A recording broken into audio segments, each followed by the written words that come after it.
What if your high cholesterol and high blood pressure was caused by a lack of sunlight? What? We're told to avoid the sun in order to decrease our risk of cancer.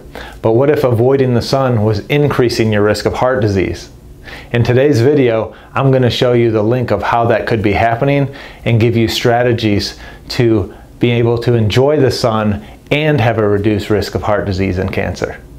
I'm Dr. John Bartemus, and I'm putting the pieces together to help you live a life at optimal.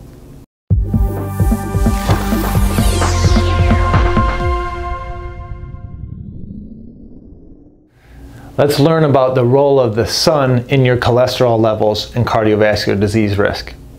Now, for 40 years, the lay media and dermatologists have pumped out the mantra that the sun is dangerous, it causes cancer, and we need to avoid it. But that doesn't really go along with our ancestral history and with just common sense if we think about it. The sun gives life to everything, and we can't have an optimal life without optimal sun exposure. The key word there, optimal. There is sun exposure that if you get too much is unhealthy, but by and large sun exposure is healthy, and we'll talk about what is healthy sun exposure and unhealthy sun exposure at the end of this video. But first we have to understand sun physiology, so to speak. Okay, so let's say we're a human out in the sun, okay? And the black lines are the sun's rays hitting the skin. And so we've got rays of light from the sun hitting the skin, and those rays of light contain UVB, ultraviolet B light, as well as UVA, or ultraviolet A light. Okay, both are healthy, and we're going to see why in a moment.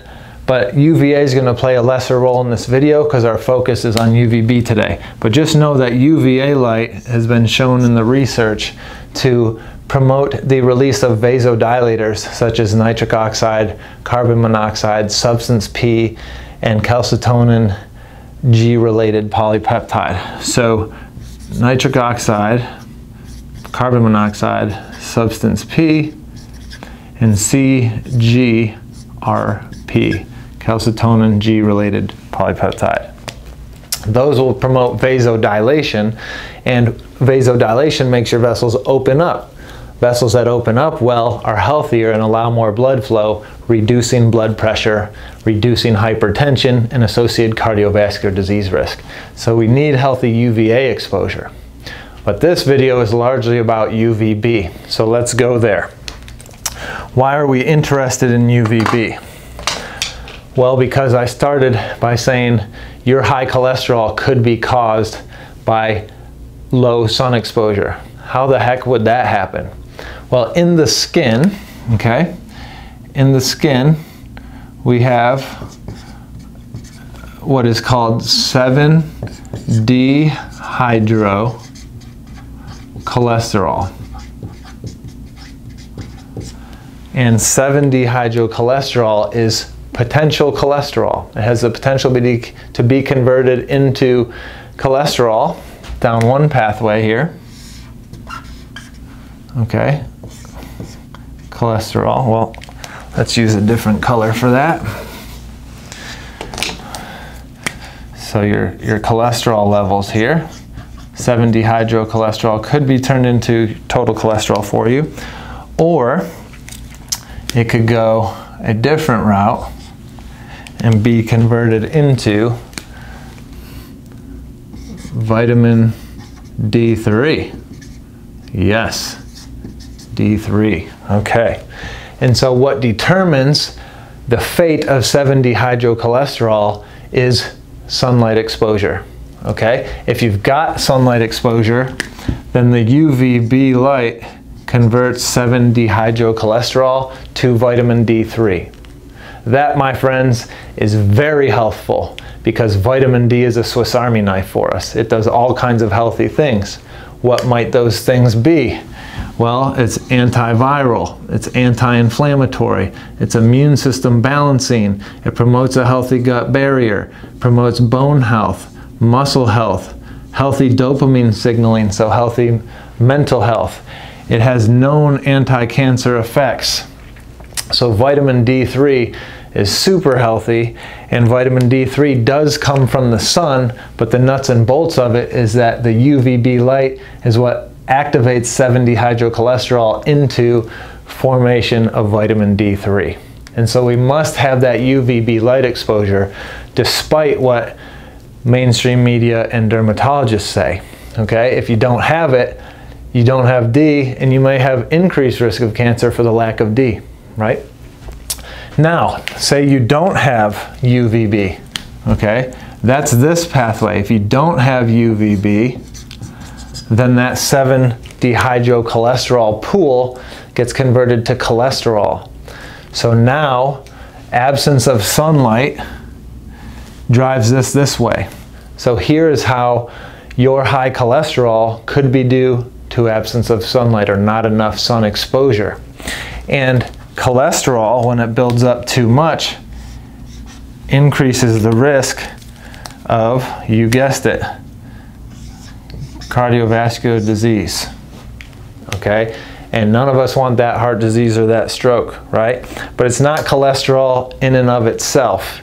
There are many other factors that must combine with high cholesterol to promote the heart disease risk. But one of those factors that you may not consider is where you live. What? Yes. Your actual geographic latitude is one of the factors that could be driving high cholesterol and increased cardiovascular risk. How? Well, the sun, the rays of the sun, the flatter the angle they're coming at you, the stronger they are. Well, the rays of the sun hit the earth most directly at the equator. So the closer you live to the equator, the more sunlight you're getting, the more UVA, UVB exposure, the more vitamin D, the less cholesterol, so lower cholesterol levels at the equator, as opposed to people who live more north of the equator or more south of the equator. So as you go more north or south in latitude, you have a different angle of incidence of exposure to the sun. You get less UVB exposure, so you get less 7-dehydrocholesterol conversion to vitamin D and more conversion to cholesterol. So you see higher cholesterol levels the further you go from the equator. So who knew that where they lived would impact their cardiovascular disease? That's one factor that does. And so we need to understand that our high cholesterol isn't just due to diet, okay? There's lots of factors. There's genetic factors, there's environmental factors, like where you live, like nutrition is one, stress is one, physical activity or inactivity is one, sleep quality, quantity, and timing, toxic exposures, there's all kinds. So this is the pathway for why you don't want to avoid the sun, because avoiding the sun reduces your vitamin D3 and its anti-cancer and heart health properties and raises your cholesterol, which depending on the rest of your factors could be raising your cardiovascular disease risk. So are you trading cancer for heart disease? If you're in the eyes of the dermatologist, avoiding the sun, let's avoid the sun and we won't have cancer, but we'll have heart disease. But we know, because of the healthful effects of the sun, if you avoid the sun, you can actually have cancer because you're lacking the vitamin D the sun provides through UVB light. So that begs the question, what is healthy sun exposure? What is unhealthy sun exposure? Let's go to that now. What is healthy sun and what is unhealthy sun? Should we fear the sun absolutely, or is there nuance to it? Research shows that there is nuance to it. And common sense would suggest that the sun is healthy overall because humanity has developed in the context of sun exposure for eons.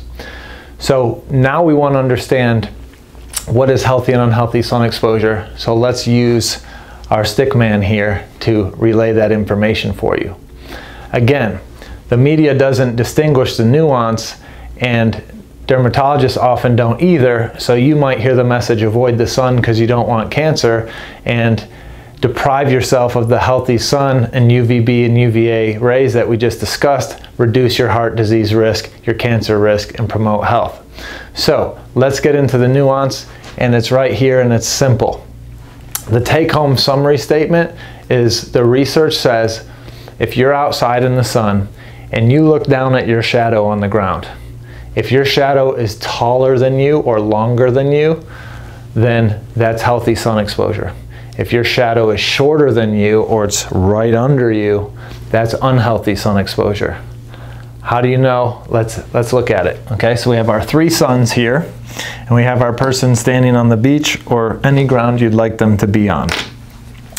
Now, if the sun in the morning here is at a lower angle, that light would be hitting our person this way, right? And so that would make this person's shadow go this way. And so that shadow is taller than our person, so morning light is healthy sun. In the research, it's called preparatory light or preconditioning light. And basically what that's doing is it's actually building your healthy skin and your resistance and resilience and ability to adapt to unhealthy sun later in the day if you're exposed. So around noontime, right? Getting towards noon, the sun's at its zenith, it's at its peak. So those rays are directly over us. And our person's shadow here would be very small, right? It'd be just under him. And so that person's shadow is drastically shorter than that person. So those are the intense rays that you don't want to spend a lot of time in midday, because that can cause sunburns, which are unhealthy, and sunburns can cause cancer, but sun exposure in general doesn't, okay? When are you at the beach and the lake the most? In this time. So that's why we need to be smart and careful. Now we'll get back to that. But then in the evening, okay, in the evening at dusk, the sun's going down. Again, we've got different angles of light, and that angle of sunlight would hit our friend here and give him a long shadow again. In the evening, that light is called reparatory light or repairing light. So any potential damage you were exposed to at the noonday sun, if you weren't being smart with your exposure, this evening light is reparatory. It helps repair and deal with the damage done here. So as you can see, most of the day the sunlight is healthy. You want to be in that sunlight when your shadow is longer than you. At midday, and depending on where you live in the world, those time chunks differ. Okay, that's why the shadow trick is easiest, because you don't have to know what time the sun all of a sudden is unhealthy at your latitude. You can just look down at your shadow. But midday is what we want to avoid and minimize. So how do we do that? Well, at midday you could be inside more, shoot for the shade or under an umbrella. You could wear UVB, UVA protective clothing like getlambs.com. You could put on healthy sunscreens that just use, you know, non-toxic UVB, UVA blocking nanoparticles like zinc oxide, for example. And, you know, go eat lunch, have a siesta. That's what humans have done throughout time, is they take a break at noontime, right, and get under that tree in the shade and rest. And, you know, intuitively, whether they knew it or not, they were avoiding the damaging sun at that time. So your high cholesterol may be due to your lack of sun exposure due to the fear marketing promoted for 40 years by mainstream media and dermatologists. Know that there's nuance to it. You want to avoid the intense noonday sun, but you want to soak up the morning and evening sun to prepare you and then repair you. And in so doing, those UVB rays are promoting conversion of 7-dehydrocholesterol, to vitamin D3, which is a Swiss Army knife and protective against cancer, heart disease, osteoporosis, autoimmunity, infection, etc. Versus avoiding that sun, which then leads the 7-dehydrocholesterol to convert to cholesterol, and with other factors potentially increase your heart disease risk. So I hope this was aha moment for you today. Please share this widely. Please subscribe and hit that like button below.